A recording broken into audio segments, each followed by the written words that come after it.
అధిక బరువు అనేక సమస్యలకు కారణం. సాహితీ యోగా ఆన్లైన్ క్లాసులో జాయిన్ అవ్వండి. నమస్తే, నేను Keshav. Welcome to Suman TV. ఆంధ్రప్రదేశ్లో అధికారం మారింది ఎవరికి?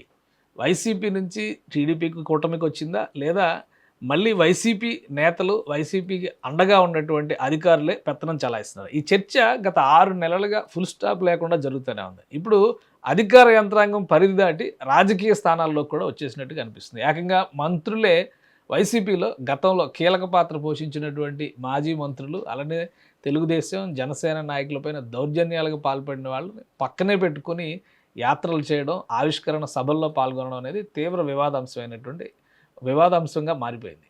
సో దీనికి వాళ్ళు ఇస్తున్నటువంటి వివరణని ఏ విధంగా అర్థం చేసుకోవాలి? సోషల్ మీడియా మాధ్యమాల్లో జరుగుతున్నటువంటి కామెంట్స్ వారిని ఎలా చూడాలి? ఈ అంశాన్ని విశ్లేషించేటువంటి ప్రయత్నం చేద్దాం. మనతో పాటు చంద్ర శ్రీనివాస్ గారు, పొలిటికల్ అనలిస్ట్. చంద్ర శ్రీనివాస్ గారు నమస్కారం. అందరికీ తెలుసు, జోగి రమేష్ పేరు వినగానే మాజీ మంత్రి అనే విషయం కంటే కూడా చంద్రబాబు నాయుడు ఇంటిపైన దాడికి వెళ్ళాడు అనేటువంటి విషయం గుర్తొస్తుంది. తర్వాత గవర్నమెంట్ మారిన తర్వాత కూడా ఆక్రమణలకు సంబంధించి, భూ కబ్జాలకు సంబంధించి, ఈవెన్ ఆయన కొడుకుకి కూడా నోటీసులు ఇచ్చినటువంటి అగ్రిగోల్డ్ కొనేసారని ఇవన్నీ జరిగినాయి. జైలు కూడా అంటే వీళ్ళకి ఏం తెలియదా? ఇప్పుడు మంత్రులుగా ఉన్నవాళ్ళు కానీ, టీడీపీ ఎమ్మెల్యేలుగా ఉన్నవాళ్ళు కానీ అందరికీ తెలుసు. అంటే అనుకోకుండా వచ్చేసి ఆయన స్టేజ్ పైకి వచ్చాడు, మేము గమనించలేదు అన్నట్టుగా మాట్లాడుతున్నారు. ఏంటి అసలు ఏం జరుగుతుంది? చాలా మందికి ఉన్నటువంటి అభిప్రాయం ఏంటంటే అధికారం మారింది కానీ అధికారులు మాత్రం ఇంకా మారలేదు అనేటువంటి చర్చ పదే జరుగుతుంది. ఇప్పుడు మంత్రులు కూడా, రాజకీయ నాయకులు కూడా మారలేదేమో అనేటువంటి సందేహం వస్తున్నట్టు కనిపిస్తుంది. అవునా కాదా? డెఫినెట్గా అండి. 3 విషయాలు సార్ కేశవ్ గారు. ఇదేమి సమాజం అంతా కళ్ళు చూస్తూ ఉండి సమాజమే. మీరు జోగి రమేష్ ఎవరింటి మీద దాడి చేయడానికి వెళ్ళాడో అందరికీ తెలిసిన విషయం. గూండాలు తీసుకుని వెళ్ళి రాళ్ళు వేసి మీ బాబునే ఉరికెత్తి ఇచ్చా నువ్వెంత అని లోకేష్ బాబుని అసభ్యంగా తిట్టిన వాళ్ళు, 4 పిల్లలని వల్గర్గా పవన్ కళ్యాణ్ గారు మాట్లాడిన వాళ్ళు, మీ అంతా చూస్తామని చెప్పి బెదిరించిన వాళ్ళు, అటువంటి వ్యక్తుల్నే మీరు ఈ పార్టీలో పార్థసారథితో పాటు గౌతమ్ శిరీషతో పాటు కూర్చోబెడతామంటే ఆ స్టేజీ ఏ విధమైన సంకేతం ఇస్తున్నట్టు? 2-3 పాయింట్లు. మీరు అన్నట్టు అధికారులు వాళ్ళు మారలేదా అనుకుంటారు. అధికారులు కాదు ఇక్కడ. అధికారులు చాలామంది ఎలిగేషన్స్ వస్తే ప్రముఖ పత్రికలు కూడా పేర్లు వీళ్ళు ఈయన ప్రభుత్వం మారలేదని చెప్పి వాళ్ళే ఎల్లో మీడియా అని చెప్పి చాలా మంది ఆ పత్రికల్లోనే వేశారు.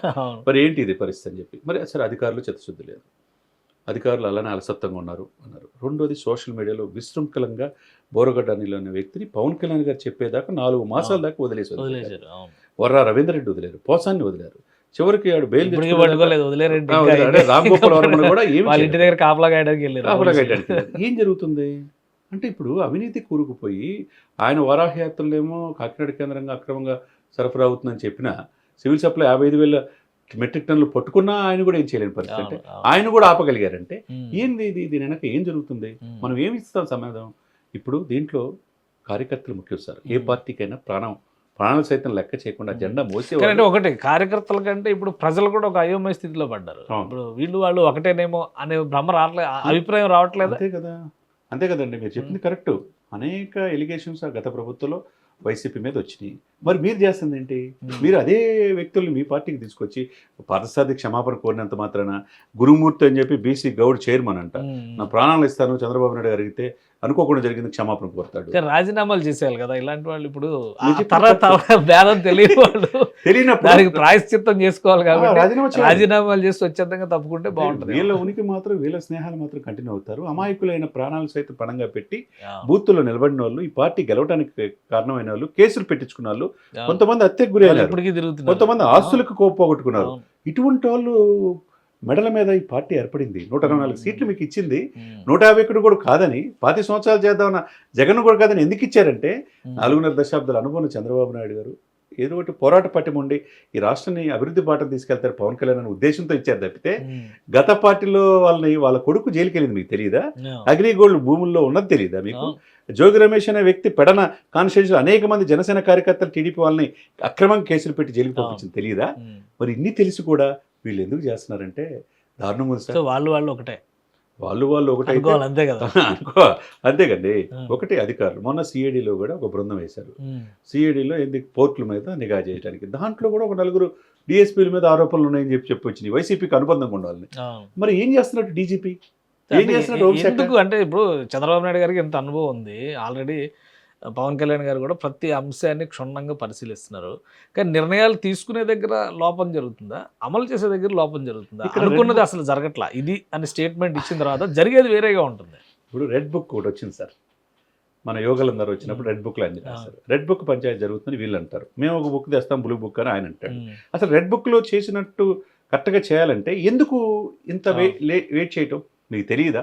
సమాజంలో red book only party bureaucrats కే వర్తిస్తుందా, రాజకీయ నాయకులకు వర్తిస్తుందా? ఇప్పుడు అచ్చెన్నాయుడిని ఏ విధంగా 14 గంటల పాటు అక్కడి నుంచి తీసుకొచ్చి శ్రీకాకుళం నుంచి తీసుకొచ్చి ఆయన సొంత ఊరు నిమ్మాడ దగ్గర నుంచి తీసుకొచ్చి ఓడ దూకి ఆయన పాపం మంత్రిగా తెల్లవారుజామున ఇంట్లోకి వెళ్ళి తీసుకొచ్చి ఆయన పాపం మొరల ఆపరేషన్ జరిగిందన్న రక్తం కారుతున్న ఆయన 14 గంటల నరకం చూపించారు సార్. గుండెల మీద రఘురామకృష్ణరాజు మీద చేశారు రాజకీయం. అది ఇక పట్టాభి అయితే ఇక ఎట్లా చేశారో తెలుసు.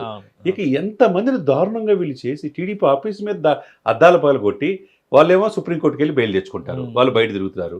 సోషల్ మీడియాలో ఇది చేసిన వాళ్ళేమో దేశ సరిహద్దు దాటి మళ్ళీ హైకోర్టుకు బెయిల్ కావాలని సజ్జల భార్గవరెడ్డి, పోర్టులో నిందితుడేమో విక్రాంత్ రెడ్డి ఏమో ఆయన కూడా బెయిల్ కోసం తిరుగుతున్నారు. అంటే కోర్టులు ఉన్నాయని కదా ఉద్దేశంతో మరి వీళ్ళు కూడా సమర్థవంతంగా ఎదుర్కోవాలి కదా, వీళ్ళని లోపల పంపించాల్సిన బాధ్యత ఉంది కదా. ఇది కనుక జరగకపోతే ఇదే కంటిన్యూ అవుతూ ఉంటే లోకేష్ గారు అప్పటికి వార్నింగ్ ఇచ్చి ఎక్స్ప్లెనేషన్ ఇవ్వమన్నారు. సరిపోద్దా? ఎక్స్ప్లెనేషన్ ఇచ్చారు, సరిపోతుంది. ముందు ఇమీడియట్గా సస్పెండ్ చేస్తే ఇంకోటి తప్పు చేయకుండా ఉంటాడు, అంతే కదండి. ఇప్పుడు జనసేన టీడీపీ ఒక్కటే రాలా, జనసేన బీజేపీతో కలిసి వచ్చారు. మిగతా 2 పార్టీలు కూడా మా వెనక కాదు మాతో అని అన్నారు. అనేక మాటలు చెప్పినప్పుడు 124 సీట్లు మీకు ఇచ్చారు, 21 మంది ఎంపీలు ఇచ్చారు. మరి సమర్థవంతంగా పరిపాలించకపోతే మిమ్మల్ని ఎట్లా గుర్తుపెట్టుకుంటారు, నమ్ముతారు, అంతే కదండి. ఇప్పుడు పోలీస్ డిపార్ట్మెంట్లో వైసీపీ వాళ్ళు ఉన్నారంటున్నారు, ఎక్కడెక్కడ కేసులు పెండింగ్ ఉన్నాయి, సివిల్ సప్లై ఇంతవరకు కేసులు ఫైల్ చేయాల, దూరంపూడిని లోపల ఈ రోజు రేపు అంటున్నారు, ఇంతవరకు ఏం చేయాల. అసలు ఏం జరుగుతుంది ఆంధ్ర రాష్ట్రంలో? అక్కడ గంజాయి స్మగ్లింగ్ చేసే వాళ్ళు అలా ఉండిపోయారు. తర్వాత రెడ్ శాండిల్స్ దొంగలు నేపాల్లో ఉన్నాయని తీసుకొచ్చామన్నారు, అయ్యేమైనా తెలియదు. దొంగలు దొరుకుతున్నాయి కదా, దొంగలు దొరకట్లా, అవి మరి దారుణంగా ఉంది. ఏదైనా కానీ శిక్షలు కఠినంగా ఉంటే తప్పితే ఈ ప్రభుత్వాన్ని నమ్మరు. మీరు అన్నట్టు 6 మాసాలు పూర్తవుతుంది, ఇంకా 4 సంవత్సరాలు 6 నెలలు ఉంది, మీకు 5 సంవత్సరాలు పీరియడ్ ఇచ్చారు, సమర్థవంతంగా పరిపాలించాలని ఇచ్చారు. తప్పితే మీ పార్టీలో వైసీపీ వాళ్ళు వచ్చి ఇస్తే చూసి చూడనట్టుగా వివరిస్తే మిగతా క్యాడర్ మిమ్మల్ని ఎన్నాళ్ళు మోసిన పరిస్థితి ఏంటి?